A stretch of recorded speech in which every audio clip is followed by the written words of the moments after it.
Oi, turma, bom dia, né? Boa tarde, boa noite. Espero que esteja tudo bem com vocês, tudo tranquilo. Na aula de hoje, né? Na última aula, a gente falando sobre o sistema solar, é, falamos sobre o sistema solar, sobre os movimentos dos planetas, que era composto do sistema solar, falamos da Lua, e por aí seguimos, né? Na aula de hoje, nas próximas aulas, a gente vai falar sobre clima e previsão do tempo. É, e vamos aprofundar um pouquinho sobre cada um desses aspectos. Então desculpa. Então é bastante comum, né, a gente no nosso dia a dia, né, a gente obter informações, né, sobre a previsão do tempo, né, na televisão, né. Quem já viu qualquer noticiário na televisão, é, de qualquer um daqui ou de noticiários, né, de jornais, né, nacionais, não necessariamente jornal nacional, na televisão, rádio, na internet, até no aplicativo do celular, no nosso celular, a gente pega várias informações diferentes, né? Falando, vai ter uma frente fria se aproxima dos estados do Nordeste, no sul do país.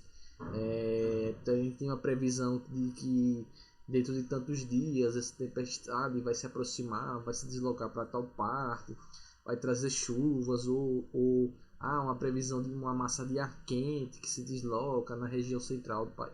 Ou seja, esse conjunto de informações, aquele que a gente recebe muitas vezes, né, e observa, e às vezes não consegue compreender muito bem do que se trata aquelas informações a fundo, né? Ou seja, sobre o que especificamente está se tratando aquelas notícias, está se tratando aquelas informações, né? Então, com base nessas informações rotineiras, ou seja, rotineiras no sentido do dia a dia, né? Então, e não rotineiras no sentido de não úteis, né?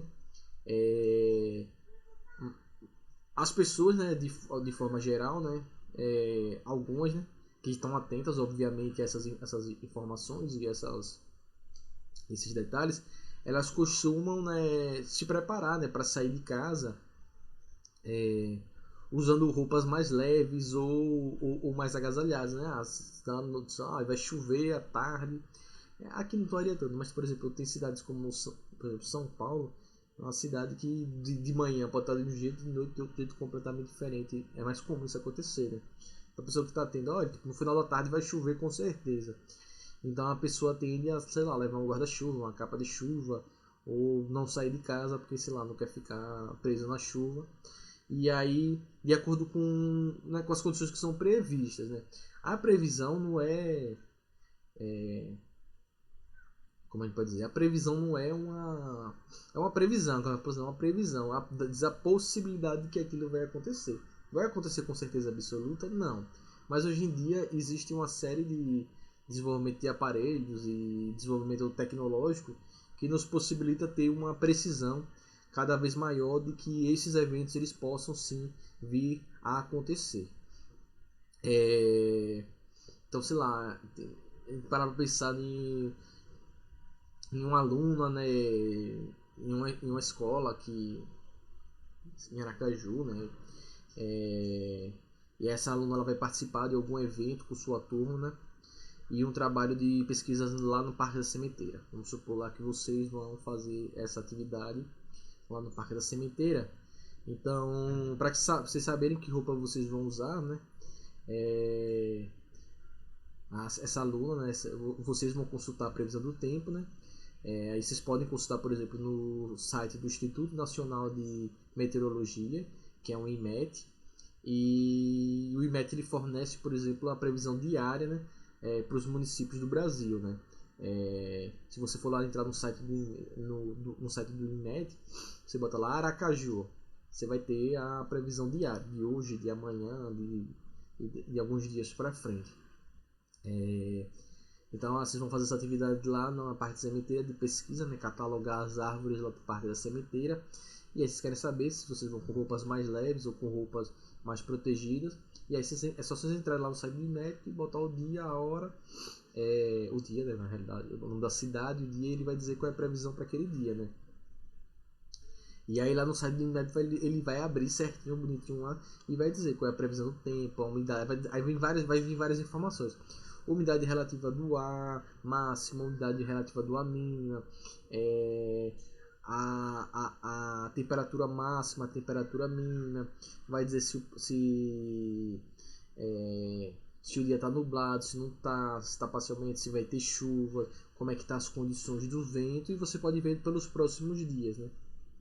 Além de ver os gráficos certinho. É bem interessante. Se vocês quiserem consultar, vocês podem consultar o site que você bota aí no Google, INMET, INMET, né, que é Instituto Nacional de Meteorologia. Vocês vão conseguir as informações. É bem interessante, né? Então, com essa previsão que vocês forem observar, sei lá, vocês querem ir para a praia, alguma coisa assim, com essa previsão que vocês vão observar, vocês podem saber então qual vai ser a umidade relativa máxima do ar, se vai chover ou não, e várias outras informações, né? Então façam esse experimento aí, vocês vejam nos próximos, sei lá, para sábado, e aí vocês anotam essas informações e depois, se possível, vocês me mandam e me dizem como é que vai estar essa situação.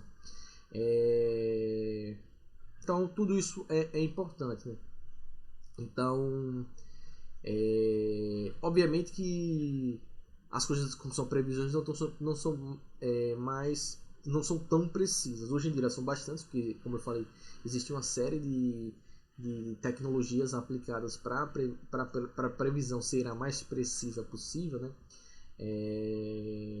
Então, mas desde sempre o ser humano, ele é muito antigo nessa tentativa do ser humano em compreender os fenômenos meteorológicos, né, e os fenômenos naturais de forma geral que ocorrem na atmosfera, né, como raios, trovões, chuvas, furacões, épocas de chuva, épocas de seca, né. Então, para muitos povos, né, esses fenômenos eles eram mistérios, né, que eram atribuídos principalmente à vontade de divindades, né. E aí vai variando de povos em povos ao longo da história, né, que divindades essas que estavam relacionadas a fatores naturais, né, que isso eles assustavam, né, bastante, e eles ficavam bastante intrigados também sobre esse fenômeno, né. Então ao longo da história, até em algumas populações, né, até sacrifícios humanos eram realizados para tentar aplacar o que seria a fúria das divindades, né, dos deuses por alguns grupos, né. Então, isso aí a gente precisa fazer com sacrifício, e às vezes faziam sacrifício de pessoas, né, para tentar acalmar os deuses e acalmar consequentemente o tempo e o clima e por aí vai, né. Então, como objetivo de explicar, né, esses fenômenos e garantir, obviamente, a sobrevivência, né, com mais recursos e conforto de forma geral, né, para as pessoas e para a sociedade, com o passar do tempo, o ser humano se questionando bastante sobre como esses fenômenos eles aconteciam, o que influenciava esses fenômenos. Então, o ser humano ele passou ao longo do tempo, ele foi observando a natureza e ele foi estabelecendo padrões ao longo do tempo. Ele foi perceber que existiam alguns padrões que se repetiam, e isso, a percepção desses padrões possibilitou a prever, por exemplo, as épocas de seca e de chuva, as épocas de frio, as épocas de calor, e assim, principalmente a partir disso, o ser humano ele conseguiu adaptar as suas atividades agrícolas, né, de plantação de seus alimentos, das suas plantações, da caça, da pesca, dos processos, dos padrões de migração dos animais e até das populações nômades, né? Então tudo isso aconteceu graças à observação e registro desses fenômenos atmosféricos. Então quando o ser humano ele começou a observar e ao longo do tempo ele começou a perceber que existiam esses padrões e que esses padrões eles se interrelacionavam com outros padrões, ele começou a estabelecer, a ter a noção desses padrões, e aí começou a se retirar cada vez mais desse fator sobrenatural no sentido de que estaria para além das forças naturais, né, dos fenômenos naturais regidos pelos pelos próprios fenômenos da natureza, né? Eles começaram a perceber que isso não estava muito ligado a essas divindades, a esses fatores não naturais, né? E começaram a perceber esses padrões e começou a se compreender cada vez mais esses processos, né? Então, com o avanço da ciência, criou-se uma área de estudo específica para se estudar os fenômenos atmosféricos, né? Que a gente chama da meteorologia. Então, a meteorologia, hoje em dia, né, ela se utiliza de supercomputadores, né, avançados, de radares, satélites, e vários modelos modernos de modelos preditivos, né, que podem falhar, obviamente, né, mas eles utilizam vários modelos preditivos, vários modelos numéricos que conseguem ter uma ideia do que pode acontecer. Obviamente que, como falei, pode falhar, né? Mas hoje em dia esses modelos eles são muito precisos, são muito robustos, e as taxas de falha são bem menores do que há alguns anos atrás, né? Porque pode falhar porque são uma série de fatores que eles se relacionam de formas diferentes e podem levar a alterações. Mas hoje em dia as falhas são mínimas nesses modelos preditivos, ou seja, a chance de erro na previsão do que vai acontecer diminui bastante, certo?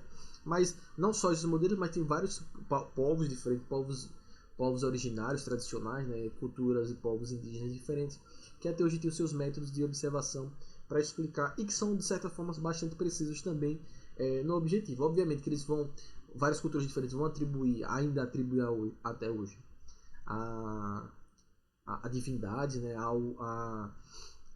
não só divindades, mas como as forças da natureza, como entidades que existem, elas existem, mas como as entidades próprias, né, com vontades próprias, desejos próprios, e mesmo assim até hoje eles conseguem fazer uma série de previsões a partir de observações de fenômenos naturais, obviamente com explicações diferentes, mas que para o seu uso, né, para eles saberem quando eles devem plantar, quando eles devem colher, o que eles devem fazer, para eles serve. Se para eles serve, então funciona. Se funciona, serve, tá ótimo.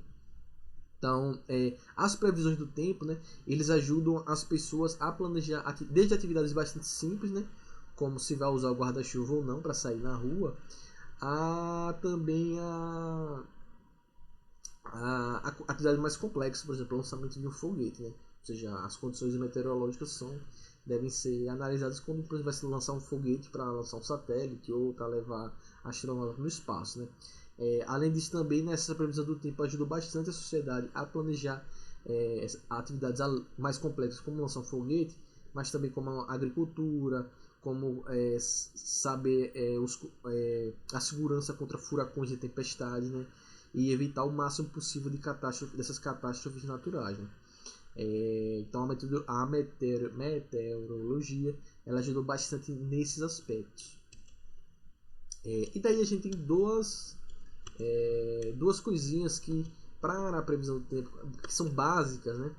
E que a gente precisa diferenciar, né? São aspectos que são bastante básicos e a gente precisa diferenciar na previsão do tempo, que são os conceitos de tempo e clima, que se confundem bastante por aí afora, principalmente quando a gente fala das alterações climáticas que o planeta e as emergências climáticas que o planeta vive hoje em dia. E as pessoas confundem bastante e outras querem confundir as pessoas, né? Misturando os conceitos de tempo e os conceitos de clima, né?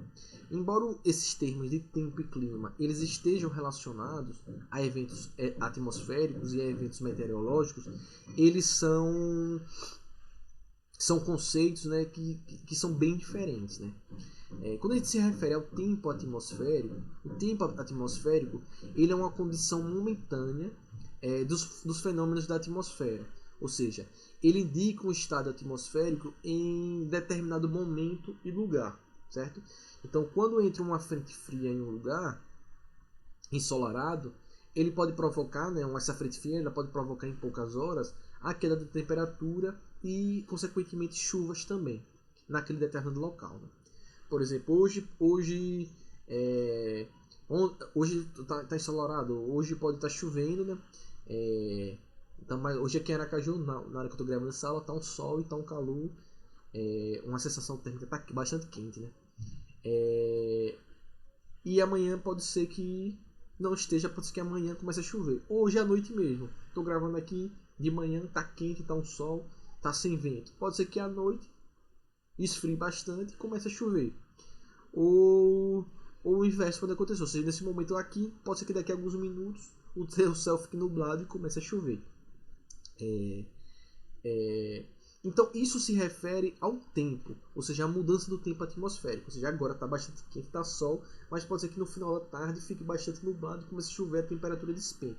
Então o tempo, ele trata-se, olha ali, está escrito ali, trata-se do estado geral da atmosfera em um dado momento, ou seja, em um momento específico, em um dia específico, às vezes em relação às horas, as mudanças das horas. Certo? As mudanças das horas não. As mudanças das condições atmosféricas em poucas horas, por exemplo. Então o tempo ele se refere a um estado momentâneo, ou seja, agora, hoje, certo? Amanhã. O clima, ele por sua vez, né, ele corresponde ao conjunto de condições e eventos atmosféricos que ocorrem com mais frequência em um período de tempo maior e em determinada região, ou seja, o clima ele vai abranger uma escala temporal muito maior, ou seja, não é o dia, não são as horas, não é agora. Ele leva em consideração uma escala temporal muito maior, né? Então, esse clima ele vai corresponder justamente a esse conjunto, ou seja, essas condições e eventos atmosféricos e meteorológicos que ocorrem com mais frequência, ou seja, que ocorrem com padrões maiores, em um período maior de tempo, ou seja, um período de tempo muito maior em uma determinada região. Então, a caracterização do clima de uma região ela se baseia na observação de condições do tempo por um período longo, ou seja, 30 anos. Né? Então, para a gente conhecer, por exemplo, qual que se caracteriza o clima do Nordeste do Brasil, é uma série temporal de fenômenos atmosféricos que são observados ao longo de bastante tempo, ou seja, ao longo do tempo. Né? Então, por exemplo, o clima ele vai ser o que? Aí, como está escrito aí, o comportamento da atmosfera durante um período longo de observação.